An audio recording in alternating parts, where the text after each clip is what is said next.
Okay, Bill, what we want to know now, all of us actors, we want to know, how do we register for Bill Dance Casting? We have registration every Tuesday and Wednesday at Bill Dance Casting.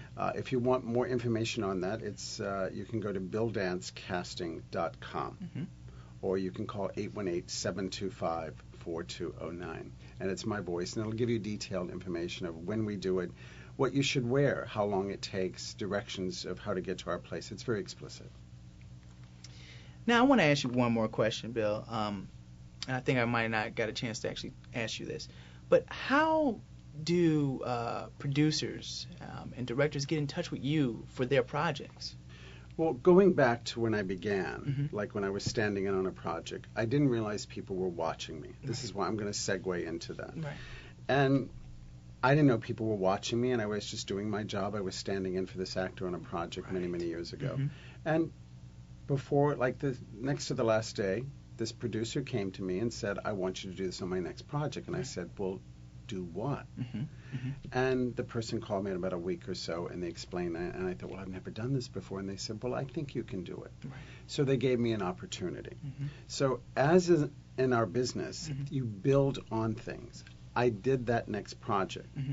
There were people, a director who worked on that project. The producer went on to do something else. So as you do a good job, and you work hard and you create the artistry that they want, people start calling you for their next project. That producer may know another producer. That director has dinner with another director going, you know, I used this guy on my last project. I think you should use this guy. And thus, that's how it snowballs. How I met Ron Howard, I was doing a movie called Billy Bathgate in New York. They had someone else doing it. They were having problems. They rushed me back there to take over the project in the middle of the wardrobe fittings. And I did the project in upstate New York and then continued it in New York and down into North Carolina. Fantastic people. Arlene Donovan was one of the producers, Dustin Hoffman, Bruce Willis, Nicole Kidman. Bob Benton was the director of the project. And one of the accountants I met, she came on in North Carolina, Kathy McGill.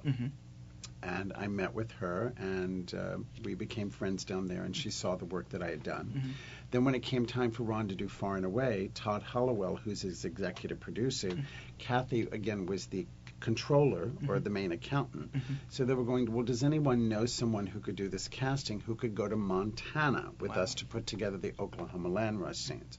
So Kathy, the work I'd done on Billy Bathgate, she recommended me, and I went in and I met with them. And then I tried to explain how I would do it, you know, that I was sensitive and the monumentality of the project, and we would need to bring people from all over the country because I've done things like that.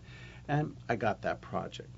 So then I did Far and Away, and then as Ron has gone on to work, when you do hopefully a good job, he remembers you and, you know, so to speak, they call when they go to do a project. You hope they call.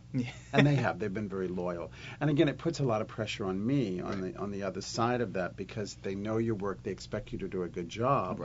So the expectation is there. So that's a lot of pressure that kind of tightens things up a little bit, that makes you not do any more work than you would normally do, but you know that it's always back there. And so it's by referencing. People see my work. We're given credit, believe it or not, in movies.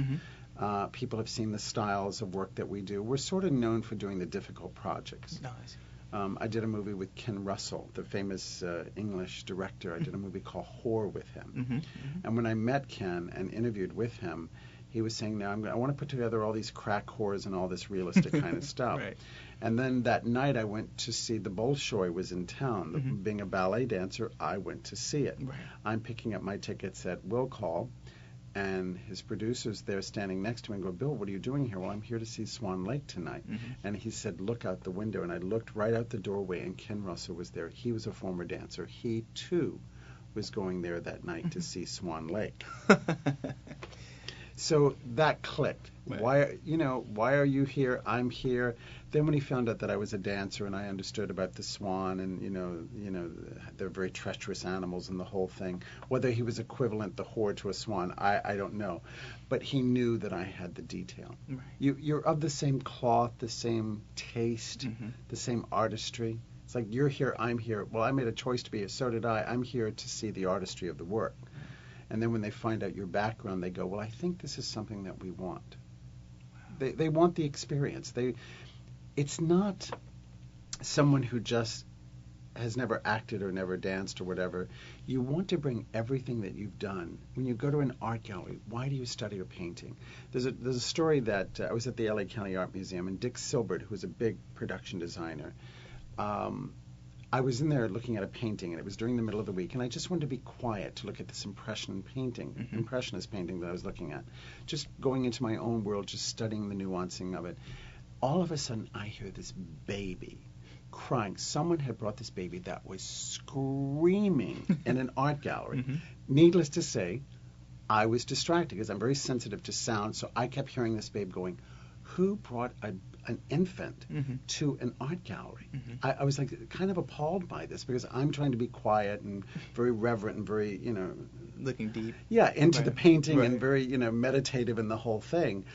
The individual comes around the painting, and it was Dick Silbert, and he had his little baby with him. He walked right smack in front of the painting, and with the baby in his arms, he went light, color, composition. And he invited the child, even at that age, into the painting. The child became very quiet, very still. He was between paintings. But the child was asked to immerse themselves into the painting, and even at that age, just months old, the child became very quiet. He was teaching. So even at that age, and then he came over and we said hello, and I got it. I got it. You know what I'm saying? Because you can show someone something, and many times, every once in a while, they get it, and you can see the journey that takes place. They start taking that dive within themselves. Yeah, absolutely. And then there are times that people go, well, I just didn't get it, or so what? And that's okay, too. Right. It's just not the right time. And all of a sudden, in its own proper time, it will happen, where they will go on that experience, that night sea journey, where the story will unfold to them, and they will lose and immerse themselves into something when the time is right. I mean, it's a gift to be able to do that.